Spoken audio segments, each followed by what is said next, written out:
Abra sua Bíblia, por favor. Eu quero dar uma palavra rápida para você, mas quero que você saia daqui enriquecido pela palavra de Deus. Marcos, capítulo 4, verso de número 35. Marcos 4, 35. Amém? E naquele dia, sendo já tarde, disse-lhes: passemos para a outra margem. Verso 36, vamos lá, até o 41. E eles, deixando a multidão, levaram consigo, assim como estava no barco, mas havia também com ele outros barquinhos. E levantou-se um grande temporal de vento sobre o barco, e as ondas ao enchiam. E ele estava deitado na popa do barco sobre uma almofada, e despertaram, dizendo: Mestre, mestre, não se te dá que pereçamos? E ele, despertando, disse ao vento: cala-te, disse o mar: aquieta-te. E o vento se aquietou, e houve grande bonança. E disse: por que sois tão tímidos? Ainda não tendes fé? E sentiram um grande temor, e diziam uns aos outros: mas quem é este que até o vento e o mar lhe obedecem? Versículo 1 do capítulo 5. E chegaram na outra banda, na província dos Gadarenos ou dos Gezerenos. Não sei como é que está a sua tradução. Feche seus olhos por um momento. Senhor nosso Deus e Pai, em nome de Jesus, eis aqui a tua palavra e queremos continuar te ouvindo. Fala conosco, ó Deus, usa-me como um canal de bênção nesta hora, pelo poder do nome de Jesus. Amém. Glória a Deus. Amém? Bom, eu quero conversar com vocês hoje e dar só uma direção para vocês de como Jesus se comportava, como as coisas não saíam, né, conforme as pessoas que estavam com ele esperavam que acontecesse. Jesus tem um plano nesse texto, ele tem um propósito para cumprir. Só que ele está e sempre esteve preparando os seus discípulos.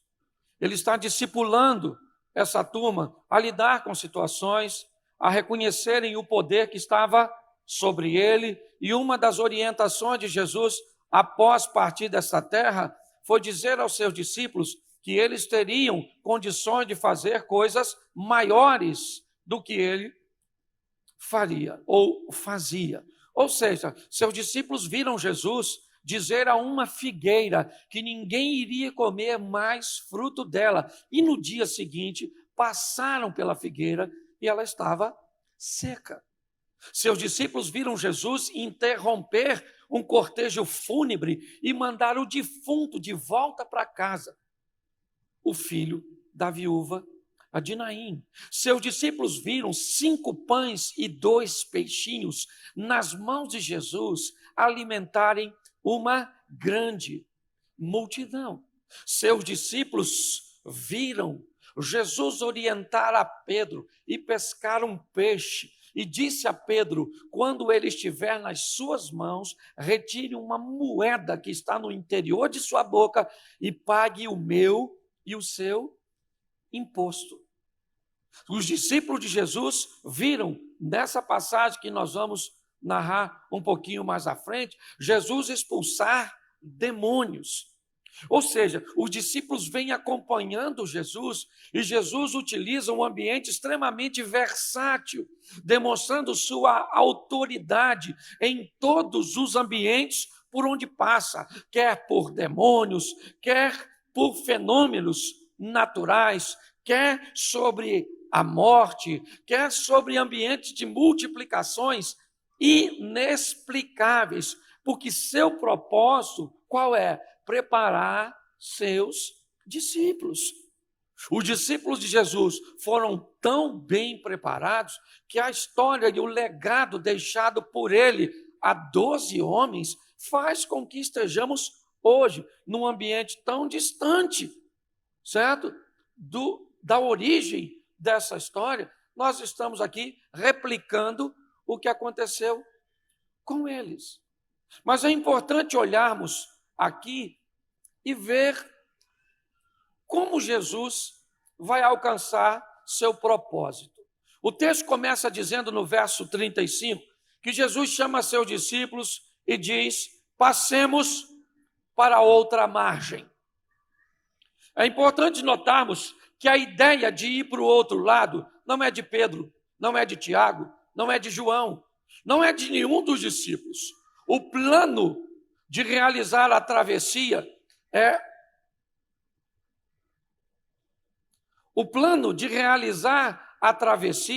ele é de Jesus, ok? A ideia é dele. Pedro começa até o texto com advérbio de tempo, dizendo que já era um horário avançado, ok? Já era o final da tarde, os discípulos já tinham cumprido a maioria de suas tarefas, e Jesus, nesse ambiente, convida seus discípulos a mudarem de lado. O que eu quero que você entenda é que o propósito que vai ser alcançado e que é estabelecido é um propósito de Jesus.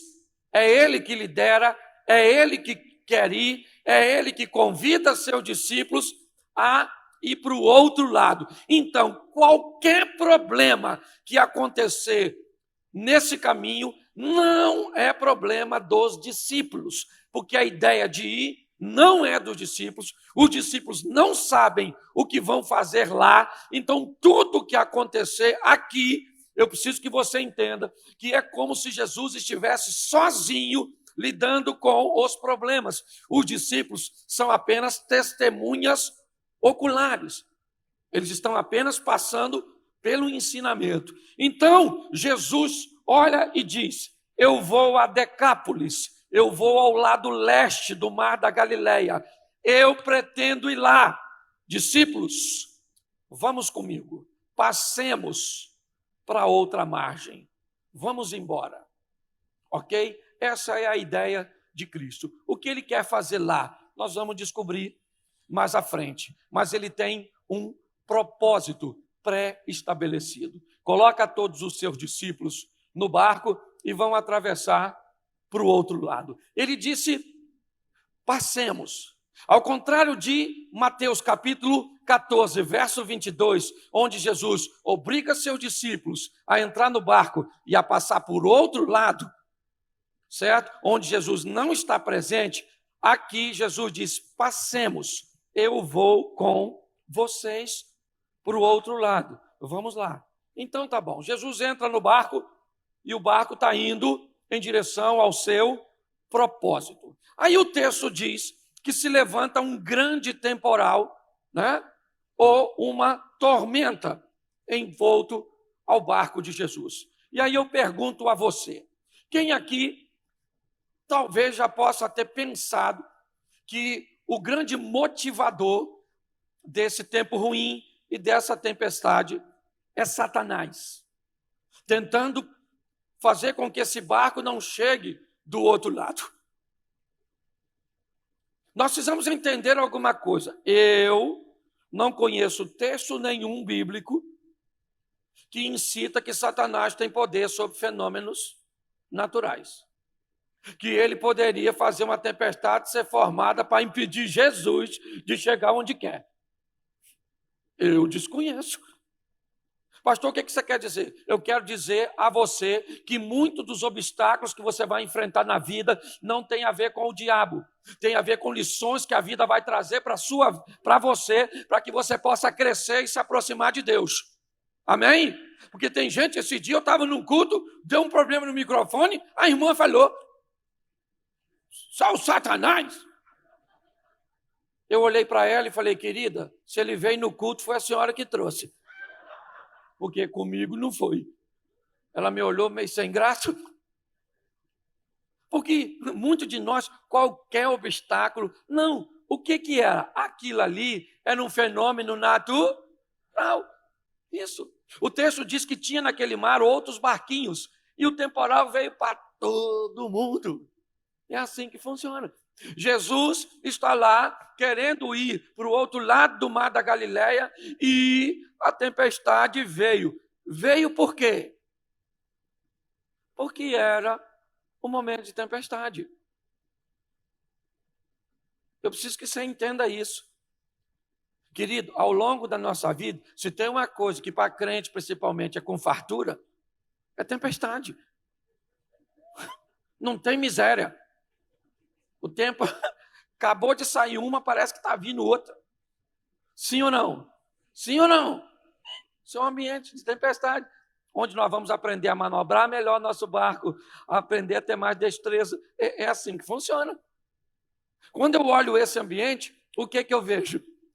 Jesus entra no barco e diz: passemos para outra margem. Você está com sua Bíblia aí? O que está escrito no capítulo 1, no verso 1 do capítulo 5? O que está escrito? Não, só fala assim: chegaram. O que diz no verso 35 do capítulo 4? Disse Jesus o quê? Passemos. Fala assim: passemos, chegaram. Passemos, chegaram. Porque Jesus disse que nós vamos passar, e se Ele diz que nós vamos passar e vamos chegar. Não tem tempestade, não tem crise, não tem isso, não tem nada. Ele falou e pronto. Ele não diz, passemos. E o maior barato, sabe o que é? Ele confia tanto no que ele fala, que ele falou, passemos e foi dormir. Passemos para o outro lado. Valeu? Valeu. Deitou e foi dormir. Então o discípulo, com o barquinho. Esquece esse negócio de motor, o negócio é a vela e a remo. De repente, quem é que vem? A tempestade. Lá vem ela. E começa a sacudir o barco. Tudo escurece. As ondas batem, começa a querer encher o barco. E Jesus está fazendo o quê? Isso. Aí porque ele disse o quê? Isso. Estão dormindo. E o discípulo? Eles viram Jesus ministrar sobre a figueira e secou, sim ou não? Ressuscitou morto, expulsou o demônio, curou as pessoas. E na primeira tempestade, nossa, nós vamos afundar.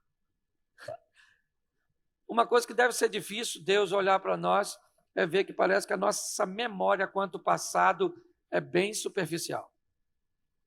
Porque para chegarmos onde chegamos até hoje, o que já enfrentamos nessa vida, não foi pouca coisa não, hein? E até aqui nos ajudou isso aí. No momento de maior dificuldade, você provavelmente já disse, eu não acreditei que eu iria passar, que eu iria suportar. E por que você passou? Porque Ele te sustentou. Jesus está lá, o discípulo tudo, e Jesus bem dormindo. Se fosse a gente, fala sério, olhava para Jesus dormindo e falou, quem está afim de ir lá do outro lado? É Ele. O que ele está fazendo? Então nós vamos ser imitador de Cristo. Vamos deitar. Ué, você faria isso? Sim ou não? Claro que não. Faria não, nós não somos melhor que o discípulo. Parece que o barco vai afundar, a gente está com medo que ele afunda, sim ou não? Sim ou não? Você tem palavra de vitória para a sua família, não tem? Para o seu negócio, não tem? Para o seu ministério, não tem? Para o seu casamento, não tem? Mas basta vir uma tempestade que você... Acabou tudo, acabou tudo, acabou tudo, acabou tudo. Acabou, nossa, isso vai afundar, acabou meu casamento, meu filho, acabou, essa empresa faliu. Basta. Isso é coisa de crente. Crente, quer no Novo Testamento, quer no Velho Testamento. Você quer ver? Elias, o profeta, pensa no cara extraordinário, era Elias. O cara matou 450 profetas de Baal, 400 de Azera, pediu para cair fogo do céu, caía, matava de 50, 100. O cara ressuscitou o filho Davi. O camarada era fera. Jezabel ameaçou ele. Jezabel falou, manda falar com Elias, que amanhã, a essa hora, me aconteça outro tanto, se eu não matar ele. Tu sabe o que o Elias fez? Fugiu. O cara mata 450 homens e foge de uma mulher. Crente. Crente. Sai ele correndo da Jezabel. Eu imagino Deus olhando. Esconde numa caverna e fala, Senhor, só eu fiquei.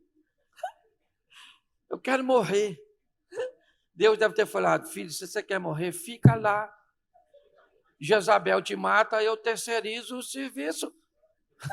Ele queria morrer, sim ou não? Sim ou não? Não, porque ele está fugindo para não morrer. Mas ele está pedindo para morrer, mesmo fugindo para não morrer. O que indica que ele está cansado, frustrado, decepcionado. E era assim com Deus. Então não é de se estranhar que a gente faça isso, não. Tem dia que a gente levanta e está disposto a vencer o mundo, as trevas e o mal. Nem o dia terminou. A gente já está com medo de tudo. Um anão te ameaçou, você diz, oh meu Deus, morri. Sim, essa oscilação é algo extraordinário, lidar com tudo isso. Certo?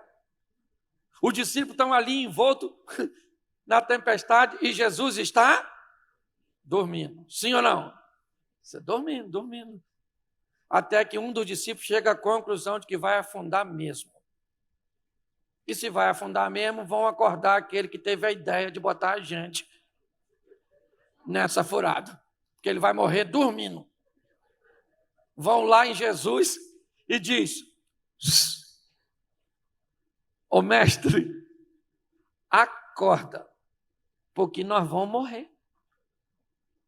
Olha o que ele diz para Jesus: não se te dá que pereça. O senhor não está notando que está molhando o Senhor, que está batendo demais. Ninguém pode dormir nessa circunstância. Pode. Basta você ter fé e estar debaixo de uma palavra que você vai receber força de Deus para descansar. Eu não estou dizendo que é para fazer corpo mole, encostar e não tomar decisão nenhuma, não. Eu estou dizendo que é confiar. Jesus está ali, alguém acordou e falou assim: acorda, nós vamos morrer. Jesus deve ter pensado: falei o que no verso 35?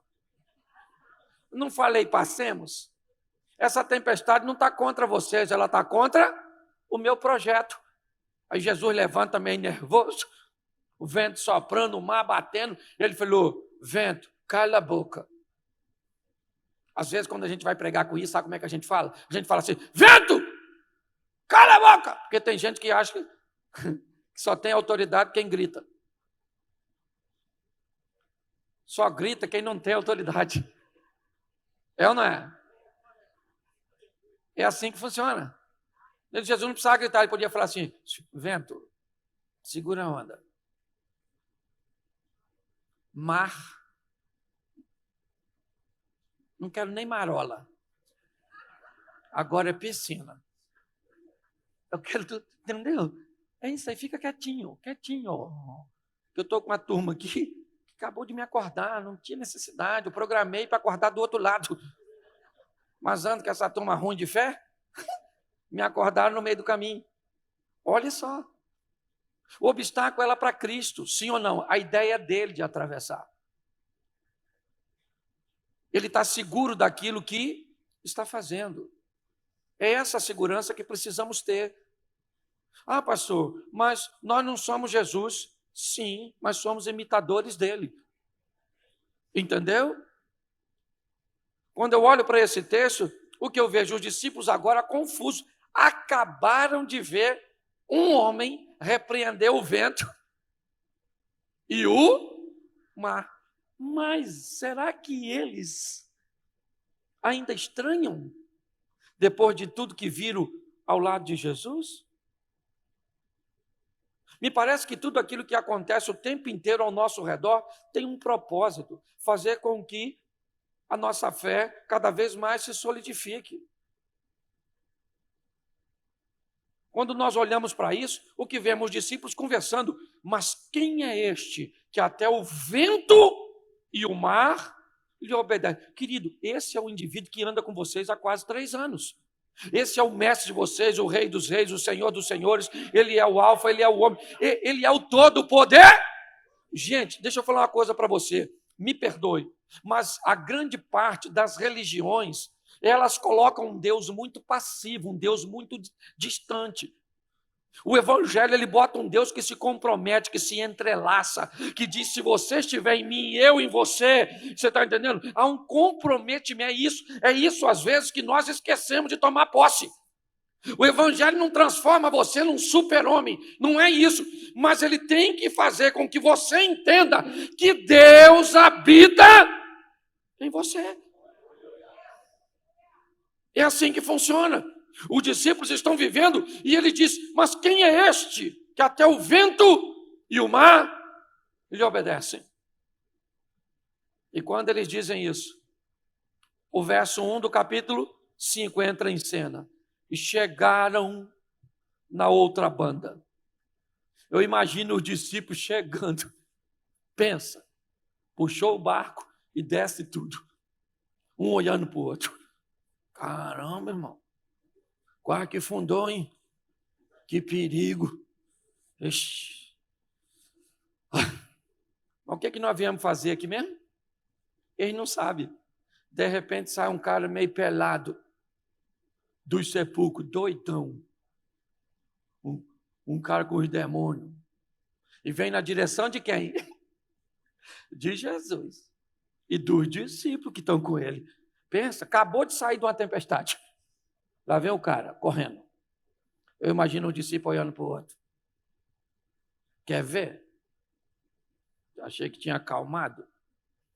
Chega o cara pelado, todo machucado, doido, e fala para Jesus assim, o que tenho eu contigo, filho do Altíssimo, para você vir me perturbar?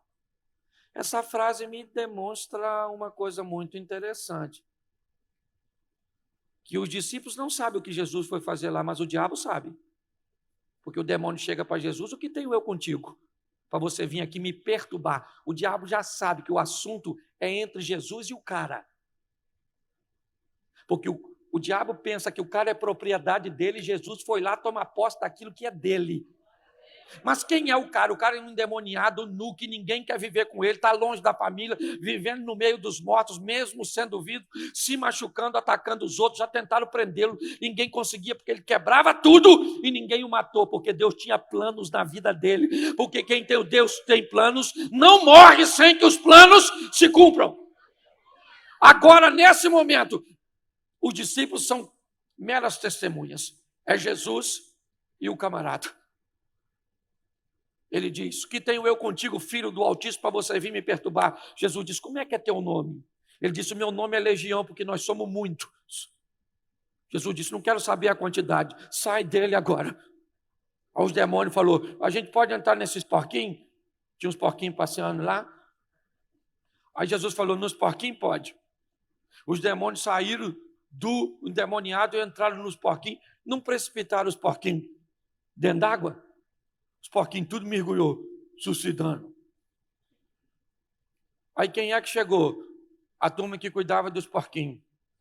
Aí falou, cadê os porquinhos? Que estava aqui. Alguém falou, ó. O chefe dos crentes ali, ó. Matador de porquinho. Ele matou seus porquinhos tudo. Aí os caras chegaram para Jesus e falaram assim, o senhor vai embora agora. Acabou de chegar. Os discípulos ainda estão se refazendo do susto. Aí Jesus entra no barco e fala para os discípulos, vamos embora. O discípulo deve ter pensado, mas o que nós viemos fazer aqui?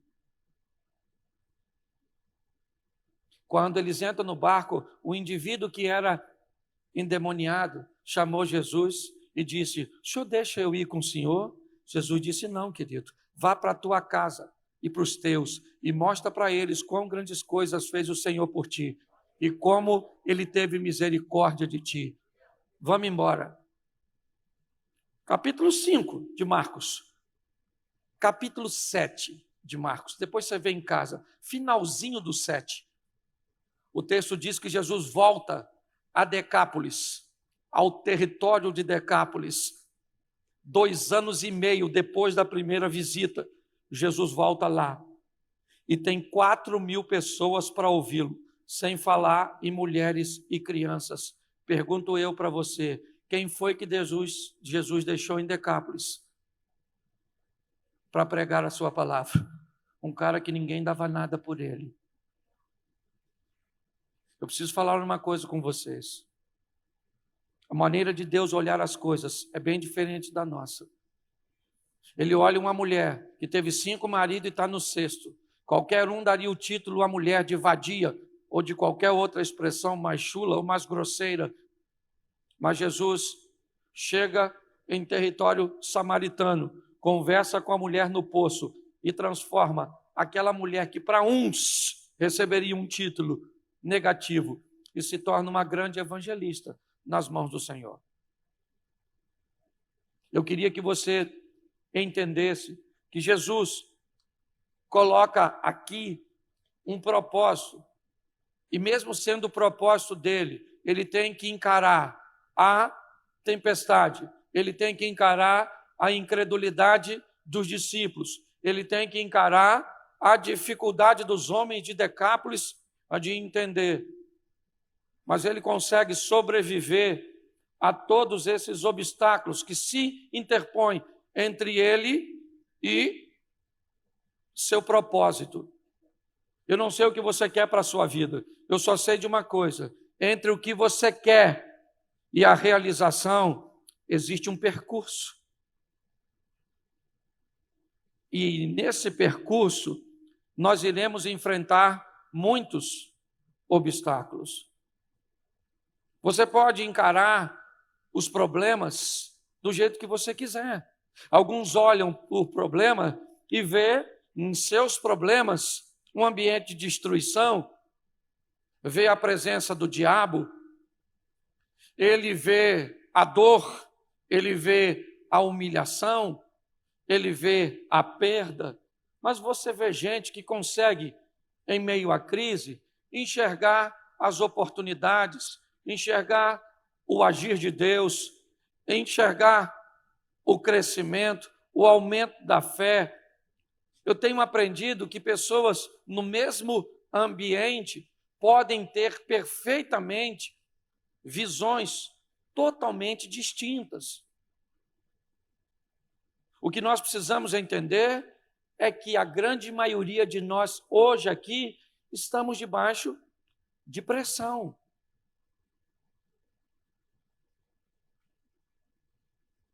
Quantas pessoas aqui hoje enfrentam um problema na área financeira?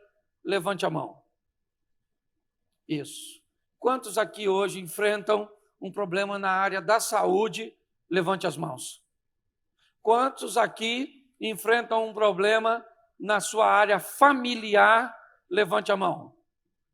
Quantos aqui precisam de uma porta de emprego aberta? Levante as mãos. Quantos aqui têm um problema sentimental? Está em busca de um amor, levanta a mão. Isso aí. Olha só, cada um tem o seu. Então não pense você, e sabe o que é mais desafiador para mim como pastor? É que eu tenho que me manter animado e animar os outros. Porque eu não posso desanimar. Entende? Tem dia que eu saio de um culto onde o povo riu e eu vou para casa chorando. E aqui na igreja ainda é legal, porque o povo está acostumado comigo, não preciso fazer outro. E quando eu vou pregar fora? Que o povo quer rir. Aquele pastor engraçado. Ninguém fala, é um homem de Deus. É engraçado pra caramba. Vamos lá que vocês vão rir. É divertido. E aí eu vou lá, eu tenho que fazer os outros rir. Por quê? Porque é um ministério que Deus me deu.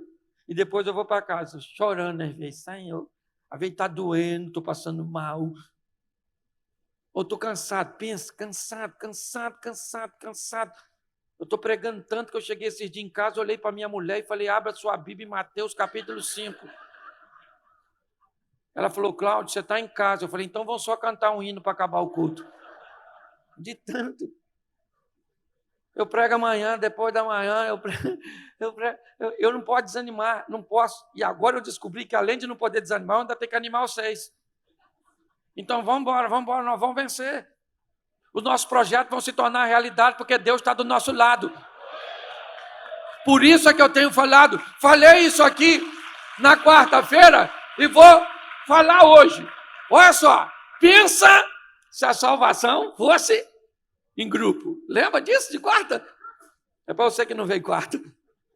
A salvação eu acho que devia ser em grupo, que é a melhor. Porque olha só, Suponhamos assim, eu, França e o Eduardo no mesmo grupo. Nós três. Aí o França está desanimando, não quer vir no culto não, Eduardo. E se o França for para o inferno, ele é do nosso grupo, nós vamos também. Aí o França, não, porque eu estou cansado. Aí nós vamos lá na casa dele, Eduardo. Qual é, França? Não vou hoje, não. É onde tu não ia no culto, irmão. Não, estou cansado. Dane-se que tu está cansado. Nós vamos para o culto. Não, não vou, você disse, não vai ser. Segura ele, Eduardo, que eu vou tomar o dinheiro. Não é verdade? Ah, o França não quer orar. Ah, o Eduardo desanimou. Eduardo, assim não quer vir mais, né? Vai vir no culto. Ah, Eduardo ficou doente. Vamos fazer o culto lá, França. Isso, canta o hino que eu prego, tira oferta. Não é verdade? Vamos lá. Querido, não dá para desanimar, não.